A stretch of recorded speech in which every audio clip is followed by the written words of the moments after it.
ಓಂ ನಾರಾಯಣಂ ಪ್ರಣಮ್ಯ ಶ್ರೀಪತಿಂ ಸರ್ವಾನ್ ಗುರುಂ ಚ ಸಪ್ರವಚ್ಮ್ಯಹಂ ಯಥಾಮತಿ ಹರೇ ಪೂಜಾ ವಿಧಿಂ ವೈಷ್ಣವ ಸಮ್ಮತಂ. ಎಲ್ಲ ಪೂಜೆ ಮುಗಿದೋಯ್ತು. ಈಗ ಶಿಕಾರಾಯರು ಮಾಡಿ ಹೇಳಿ ಮುಗಿಸಿದ್ದಾರೆ. ಅವ್ರಿಗೆ ಎಷ್ಟು ಪುಣ್ಯ ಬರೋದು ಯೋಚನೆ ಮಾಡಿ ನೋಡೋಣ. ಶಿಕಾರಾಯರಿಗೆ ಸರಿಯಾದ ಪೂಜೆ, ಅದು ಸರಿಯಾದ ಪೂಜೆ ಮಾಡೋ ವಿಧಾನ ಹೇಳಿದ್ದಾರೆ. ಸುಧಾ ಎಲ್ಲರೂ ಓದೋದಿಲ್ಲ, ಪೂಜೆ ಎಲ್ಲರೂ ಮಾಡ್ಲೇಬೇಕಲ್ಲ, ಆಚಾರ ಬಿಡಾಗಿಲ್ಲ. ಆದ್ರಿಂದ ಪ್ರತಿಯೊಬ್ಬರು ಟೀಕಾರ ಪುಸ್ತಕನಾದ್ರೂ ಟೆಕ್ಸ್ಟ್ ಮಾಡಿಬಿಟ್ಟು ಓದ್ಬೇಕು. ಅಲ್ಲಿ ಒಂದು ಆಚಾರ ಒಂದು ದೊಡ್ಡ ಭಾಗ ಉಳಿಯುತ್ತೆ. ಪ್ರತಿನಿತ್ಯದ ದೇವ್ರ ಪೂಜೆ ಸರಿಯಾಗಿ ಮಾಡಕ್ ಬರುತ್ತೆ. ಮತ್ತೆ ಟೀಕಾರ ಹೇಳಿದ್ದಾರೆ ಎಂಬ ಭಾವನೆ ಬಹಳಷ್ಟು ನಮಗೆ ಗೌರವ ಜಾಸ್ತಿ ಮಾಡಿಸುತ್ತೆ.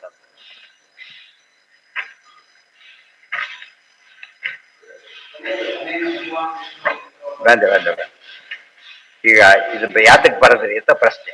ಯಾತಕ್ಕೆ ಏನು ಉಪಯೋಗ ಅಂತ ಕೇಳಿದ್ರೆ ಅದು ಉತ್ತರ ಹೇಳಿ ಅದನ್ನು ಮುಕ್ತಾಯ ಮಾಡ್ತಾರೆ. ಅದೆಷ್ಟರ ಹೀಗೆ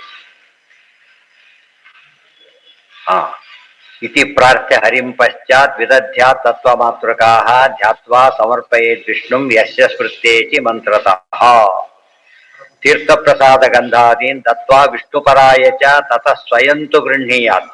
ಕೊನೆಗೆ ತಾನೇ ಸ್ವೀಕಾರ ಮಾಡಬೇಕು. ಗೃಹ್ಣೀಯಾತ್ ಭಕ್ತ್ಯಾ ನತ್ವಾ ಹರಿಂ ಸ್ಮರನ್ ತೀರ್ಥ ಸ್ವೀಕಾರ ಮಾಡಬೇಕು. ಮುಂದೆ ಪದ್ಯಪಾಠೆ ಮನುಷ್ಯಾಣಂ ಶ್ರಮೋನಾತಿ ಭವೇದಿತಿ ತಂತ್ರಸಾರೋಕ್ತ ಪೂಜಾಯಾಂ ಪದ್ಯಮಾಲೇಯ ಮೀರಿತ. ಶ್ರೀಕರಾಯರು ಪದ್ಯದಲ್ಲಿ ಯಾಕೆ ನಾವು ಬರೆದಿವಿ ಅಂತ ಕೇಳ್ತಾರೆ. ಸುಧಾ ಪದ್ಯದ ಗ್ರಂಥ ಅಲ್ಲ, ಗದ್ಯದ ಗ್ರಂಥ. ಯಾಕೆ ಹೀಗೆ ಮಾಡಿದ್ರಿ ಅಂತ ಹೇಳ್ತಾರೆ. ಮಾಡ್ಲಿಕ್ಕೆ ಕಾರಣ ಇದೆ. ಪದ್ಯಪಾಠೆ ಮನುಷ್ಯಾಣಂ ಶ್ರಮೋ ನಾತಿ ಭವೇದಿ. ಪದ್ಯ ಕಂಠಪಾಠ ಮಾಡೋದು ಸುಲಭ, ಬಾಯಿಪಾಠ ಮಾಡೋದು. ಗದ್ಯ ಮಾಡೋದು ಕಷ್ಟ. ಅದಕ್ಕೇನೆ ಪದ್ಯದಲ್ಲಿ ಬರೆದಿದ್ದೇವೆ. ಇದು ಬಾಯಿಪಾಠ ಮಾಡೋ ಗ್ರಂಥ ಅಂತ ಅರ್ಥ. ಪದ್ಯಮಾಲನ ಏನ್ ಮಾಡ್ಬೇಕು? ಯಾವಾಗಲೂ ಬಾಯಿಪಾಠ ಮಾಡಬೇಕು. ಪದ್ಯಪಾಠೆ ಮನುಷ್ಯಾಣಂ ಶ್ರಮೋ ನಾತಿ. ಶ್ರಮ ಎರಡಕ್ಕೂ ಕಾಮನ್ನೇ.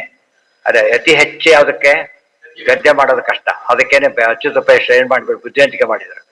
ನೀವು ಭಾಗವತ ಗೊತ್ತೋದ್ರಲ್ಲ ಹಾಗಿದ್ರೆ ಪಂಚಮಸ್ಕಂದ ಹೇಳಿ ಅಂದ್ರೆ ಹಾಗೆ ಗದ್ಯ ಭಾಗ ಜಾಸ್ತಿ ಇದು ಸಿಕ್ಬಿಡ್ತಾರೆ ಅಂತ ಹೇಳ್ಕೊಂಡ್ರು. ತಾವೇ ಸಿಕ್ಕಾಕ್ಬಿಟ್ರು. ಅವ್ರೇನ್ ಮಾಡಿದ್ರು ಆಚಾರ್ಯ ಎಲ್ಲ ಅರ್ಥವಿದೆ ಪೂರ್ತಿ ಹೇಳ್ಬಿಟ್ರು. ಇವೆಲ್ಲ ನಮ್ಮ ಮಕ್ಕಳಿಗೆ ಹೇಳಿದ್ರು ಕೂಡ ಆಚಾರ ಮೆಮರಿ ಎಷ್ಟು ದೊಡ್ಡದಿತ್ತು. ಪೂರ್ಣ ಪ್ರಜ್ಞೆ ಅಂತ ಹೇಳೋದಕ್ಕೆ ಯಾವ್ದು ಸಣ್ಣ ಪುಟ್ಟ ವಿಷಯ 4 ಪದ್ಯ ಹೇಳಿದ್ರೆ ಖುಷಿ ಆಗ್ಬಿಡುತ್ತದೆ. ಅಂತದ್ದು ಇಡೀ ಭಾಗವತನ ಮತ್ತೆ ಅರ್ಥದ ಸಮೇತ ನಾನ್ ಸ್ಟಾಪ್ ಹೇಳಿದಾಗ ಎಷ್ಟು ಶಾಕ್ ಆಗಿರ್ಬೇಕು. ಅದು ಕೇಳಿ ಆಶ್ಚರ್ಯ ಪಡ್ತಾರೆ.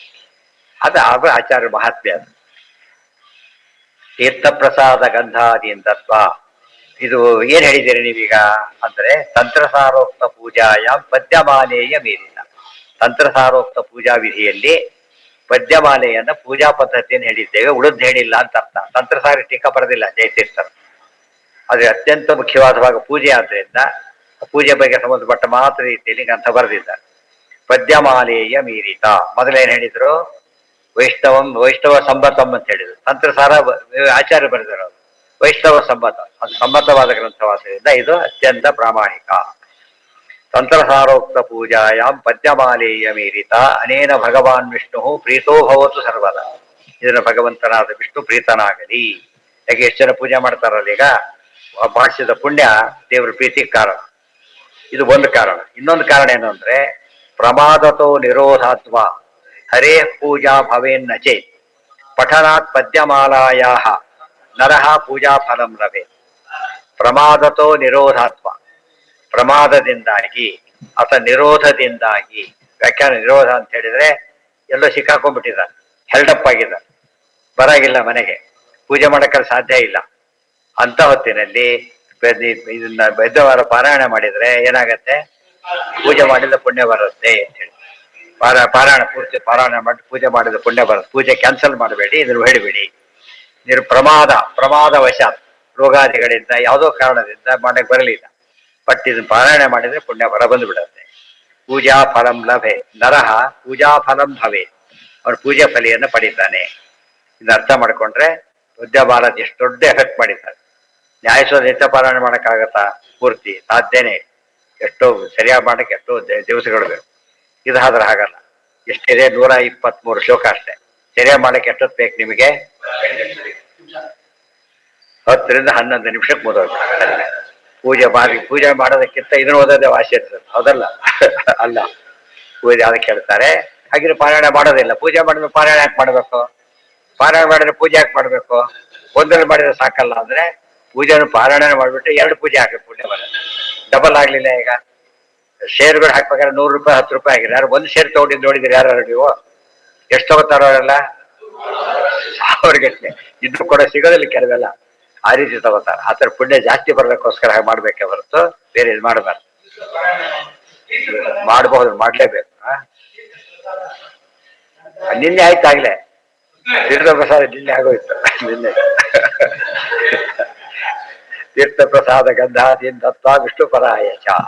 ತೀರ್ಥ ಪ್ರಸಾದ, ತೀರ್ಥ ಅಂದ್ರೆ ತೀರ್ಥ, ಪ್ರಸಾದ ಅಂತ ಹೇಳಿದ್ರೆ ಹೂವು ತುಳಸಿ, ಆಮೇಲೆ ಗಂಧ ಇತ್ಯಾದಿ ಕೊಟ್ಬಿಟ್ಟು ಆಮೇಲೆ ಏನ್ ಮಾಡ್ಬೇಕು? ಆಮೇಲೆ ತಾನು ಉಳಿದವರಿಗೆ ಕೊಟ್ಟು ತಾನು ತಗೊಂಡು ಆಮೇಲೆ ಪೂಜೆ ಭೋಜನ ಇಲ್ಲಿ ಬಂದು ಮಾಡಾಗಿಲ್ಲ.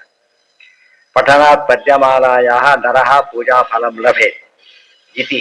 ಇಲ್ಲಿ ನರ ಹೇಳಿದ ತಕ್ಷಣ ಅದು ಯಾರು ಹೇಳ್ಬೇಕು ಅಂತ ಗೊತ್ತಾಗಲ್ಲ ಅನ್ಸ್ಬಿಡ್ತದೆ ನಮಗೆ. ಮನುಷ್ಯರೆಲ್ಲ ಮಾಡಬಹುದು, ಮನುಷ್ಯರು ಮಾಡಬೇಕು. ನಾವು ಮನುಷ್ಯರೆಲ್ಲ ದೇವತೆಗಳಾದ್ರಲ್ಲಿ ಮಾಡ್ಬೇಕಾಗಿಲ್ಲ, ಹಾಗೆಲ್ಲ ತಿಳ್ಕೊಬಾರ್ದು. ನರಿಯತೆ ಐತಿ ನರಹ ರೀಕ್ಷಯೆ. ಯಾರು ತಮ್ಮ ವಿಹಿತವಾದ ಕರ್ಮಗಳನ್ನ ಬಿಡ್ಲಕ್ಕೆ ಸಾಧ್ಯ ಇಲ್ಲ, ಬಿಡ್ಲಕ್ಕೆ ಮಾಡ್ಕೊಳ್ದು ಅಂತಿದೆ, ಅವನಿಗೆ ಕೊಟ್ಟ ಆಪರ್ಚುನಿಟಿ. ಗೊತ್ತಾಯ್ತಾ? ಉಳಿದವರಿಗೆಲ್ಲ ಹೇಳಿದ್ದಲ್ಲ. ನರ ಪುಲ್ಲಿಂಗವಾಗಿದ್ದರಿಂದ ಸ್ತ್ರೀಯರ ಅಧಿಕಾರ ಹೊರಟೋಯ್ತು. ನರಹ ಅದು ಎಂಥ ನರೀಯತೆ. ನಾವು ಮಾಡಬೇಕಾದ ಕರ್ತವ್ಯಗಳಿಂದ ಲೋಪ ಹೊಂದೋದಿಲ್ಲ. ಪೂಜೆ ಆಗಲೇಬೇಕು ಅಂತ ಹಠ ಹೇಳ್ತಿದ್ದಾನೆ. ಅವನಿಗೆ ಇದು ಮಾಡೋ ಉಪಕಾರದ ಕೆಲಸ ಇಲ್ಲ. ಪೂಜಾ ಅಧಿಕಾರವೇ ಇಲ್ಲ ಅವನಿಗೆ ಹೇಳಿದ್ದಲ್ಲ. ಪೂಜಾ ಅಧಿಕಾರವಿದ್ದು ಪ್ರಮಾದ ನಿರೋಧ ಈ ಕಾರಣದಿಂದ ಪೂಜೆ ತಪ್ಪೋದಾದ್ರೆ ಇದನ್ನ ಹೇಳಿ ಪೂಜಾ ಫಲ ಬರುತ್ತೆ. ಇದು ಶ್ರೀ ಜಯತೀರ್ಥಾಖ್ಯ ಭಿಕ್ಷುಡಾ ರಚಿತಾ ಸತಿ ತಂತ್ರಸಾರೋಕ್ತ ಪೂಜಾನುಸಾರಿಣಿ ಪದ್ಯಮಾಲಿಕಾ.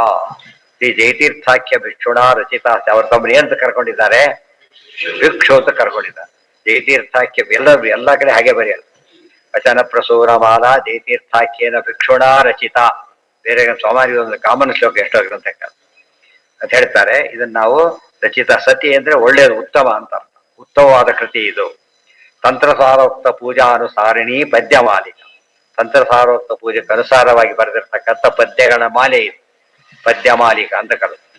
ಸುಮ್ಮನೆ ಹೇಳ್ಕೊಂಡು ಹೋಗ್ಬಿಡ್ತಾರೆ. ಯಾಕೆ ಹೆಸರಿಟ್ರು ಅಂತ ಪ್ರಶ್ನೆ. ಪದ್ಯಮಾಲ ಅಂತ ಯಾಕೆ ಹೆಸರಿಡ್ಬೇಕಾಗಿತ್ತು? ಗೊತ್ತಾಯ್ತಾ? ಅವ್ರಿಗೆ ಒಟ್ಟು ಎಷ್ಟು ಗಂಟೆ ಬರೆದಿದ್ದಾರೆ ಟೀಕಾರಾಯರು? ಒಟ್ಟು ಎಷ್ಟು ಬರೆದಿದ್ದಾರೆ? ಒಟ್ಟು ಕೇಳಿದ್ ನಾನು, ಇದಲ್ಲ.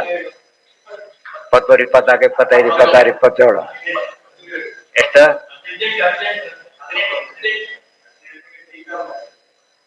18 ಟೀಕಾ ಪ್ಲಸ್ 3, 21 ಗ್ರಂಥ ಬರೆದಿದ್ದಾರೆ. 21 ಗ್ರಂಥ ಬರೆದಿದ್ದಾರೆ. ಅದರಲ್ಲಿ 18 ಗ್ರಂಥಗಳು ಟೀಕಾ ಗ್ರಂಥಗಳೆಲ್ಲ ಏನವು?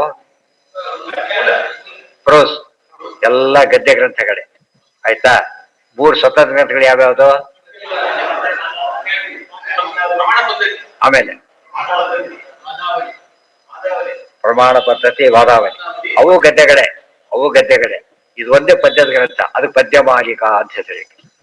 ಅವೆಲ್ಲ ಗದ್ಯ ಮಾಲಿಕೆಗಳಾದ್ರೆ ಪದ್ಯಮಾಲಿಕ ಒಂದೇ. ಆಡ್ ಮ್ಯಾನ್ ಔಟ್ ಆಗ್ಬೇಕಲ್ಲ, ಇದು ಆಡ್. ಇದು ಗದ್ಯದ ಪದ್ಯ ಬರೆದಾರೆ ಅಂದ್ರೆ ಪದ್ಯಮಾಲಿಕ ಅಂತ ಹೆಸರಿಟ್ಟು. ಇದೇನ್ ಪದ್ಯಮಾಲೆ ಏನಿದು? ಪೂಜೆಗೆ ಏನ್ ಸಂಬಂಧ ಅಂತ ಪ್ರಶ್ನೆ. ಪೂಜೆಗೆ ಏನ್ ಬೇಕು? ಯಾವಾಗಲೂ ತುಳಸಿ ಹೂಗಳು ಬೇಕು. ಪೂಜಾ ಸಾಧನ ಮುಖ್ಯವಾಗಿ ಹಬ್ಬ ಶುರು ಆದ್ರೆ ಕಾಸ್ಟ್ಲಿ ಆಗೋದು ಹೂಗಳು. ಹೌದ್ ತಾನೆ? ಅತಿ ಮುಖ್ಯವಾದಂತ ಪದಾರ್ಥ ಹೂ ಆದ್ರಿಂದ ಇದು ಹೂವಿದು. ಹೂವಿದು ಜಾಸ್ತಿ ಹೇಗೆ ಮಾಡ್ತೀರಿ ಅಂದ್ರೆ ವಚನ ಪ್ರಸೂನ ಮಾಲ ಬೆಳಿಬೇಕಾದ್ರೆ ವಚನಗಳ ಮಾತುಗಳ ಹೂವುಗಳ ಮಾಲೆ ಹಾಕಿದ್ದೇನೆ ಅಂತ ಹೇಳ್ತಾರೆ. ಇದು ಪದ್ಯಗಳ ಹೂವಿನ ಮಾಲೆ. ಸೊ ದೇವ್ರ ಪೂಜೆ ಹೂ ಬೇಕಲ್ಲ, ಅದಕ್ಕೆ ಹೆಸರು ಏನಂತ ಇಟ್ರು? ಪದ್ಯಮಾಲ, ಪದ್ಯ ಪ್ರಸೂನ ಮಾಲಿಕ ಅಂತ ಅರ್ಥ ಆಯ್ತಾಗ.